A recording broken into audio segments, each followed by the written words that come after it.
Started crying, freaking out, pushing him. Now at 10, we're hearing exclusively from a woman who Midland police say was sexually assaulted by a stranger. In this exclusive story, we're learning more about what happened, hearing this brave woman's story, and also taking a look at the criminal history of the alleged suspect. A police affidavit from Midland County shows officers responded to a home on Denver Avenue to investigate a sexual assault on July 3rd. Officers ended up arresting Midland native 52-year-old Tony Curtis McCoy. 38-year-old Ashley Kemp is brave enough to share her story with us. She says she just wants justice. I had went back to the guy's house, and then we had sex, and then I went to sleep. I thought he was, well, he was asleep too, but at some point he got up, and I just remember like feeling somebody in the bed because I was half asleep. That's when she says her partner's cousin came into the room and began sexually assaulting her. Like, it's like within seconds, like he was distracted and he went in there. The victim told her partner she thought it was him, but when she turned around, she realized it was someone else. So I turned around and I seen it was him, and so I just started crying, freaking out. She says her partner then came back to the room and confronted his cousin while encouraging her to call the police immediately. Within seconds, he rushed into the room, after I called him, rushed into the room, told him, what the fuck did you do to her?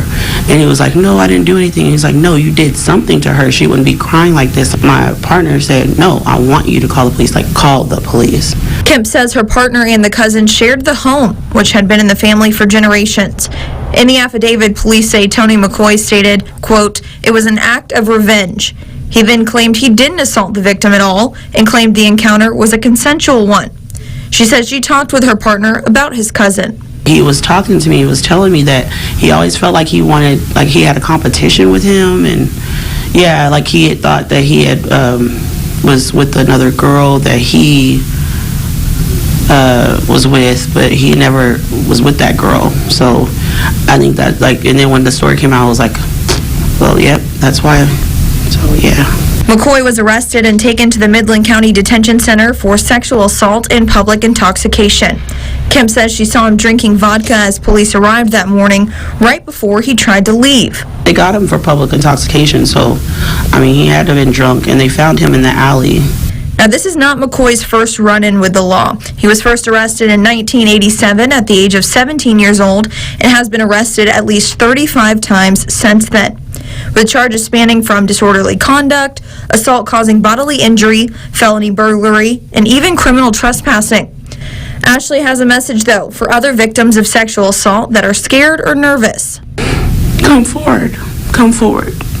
Talk about it. Even if it was years ago, days ago, come forward. Come forward, report. This is why I'm here. It's embarrassing. It's embarrassing, but I'm glad that my story can be shared, and I want women to know to not be scared, that you will have more support than not. Kemp wants to make sure this never happens again, and she wants to share her story to help others. He's not taking responsibility for what he's done, so I hope that the justice system works in our favor and that he stays off the streets. We have reached out to the attorney representing McCoy for comment, but have not yet heard back.